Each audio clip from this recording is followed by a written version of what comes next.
விருச்சிக ராசியை பொறுத்தளவுக்கு இந்த குரு பயிற்சி எந்த மாதிரியான வளர்ச்சிகளை கொடுக்கும் அப்படிங்கிற விஷயத்த கணிச்சு பார்க்கும் பொழுது, உங்களுடைய ஜென்ம ராசிக்கு, அதாவது விருச்சிக ராசிக்கு அட்டம ஸ்தானம் என்று சொல்லக்கூடிய அஷ்டம தானம் என்று சொல்லப்படுகிற 8ஆம் இடத்துக்கு குரு பகவான் பயிற்சி ஆகிறாரு.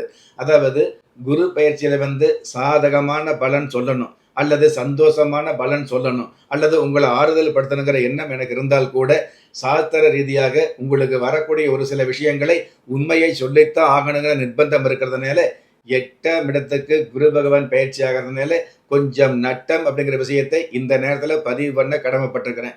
உங்களை ஆறுதல் படுத்துறதுக்காகவோ அல்லது உங்களை சந்தோஷப்படுத்துறதுக்காக சாஸ்திர மாறுதலுக்கு சம்மந்தப்பட்ட பொய் சொல்ல முடியாது அப்படிங்கிற விஷயத்தையும் இந்த நேரத்தில் பணிவோடு பதிவு பண்ண கடமைப்பட்டிருக்கிறேன். 8ஆம் இடத்துல ஒரு கிரகம் போகும் பொழுது எந்த ராசியாக இருந்தாலும் நட்டம் அப்படிங்கிறது யதார்த்தம்.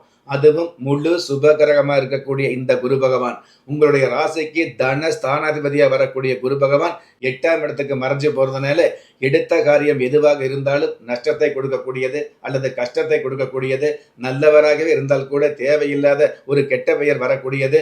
அதாவது உங்களை விட தப்பு பண்ணுறவங்க எல்லாம் நல்லவங்கன்னு பெயர் எடுக்கக்கூடிய இந்த காலத்தில் நீங்கள் நல்லவராக இருந்து கூட நல்லவனுங்கிற பெயர் கிடைக்காம கொஞ்சம் தடுமாற்றங்களை சந்திக்கக்கூடிய நிர்பந்தத்தில் இந்த குரு பயிற்சி அமையுது.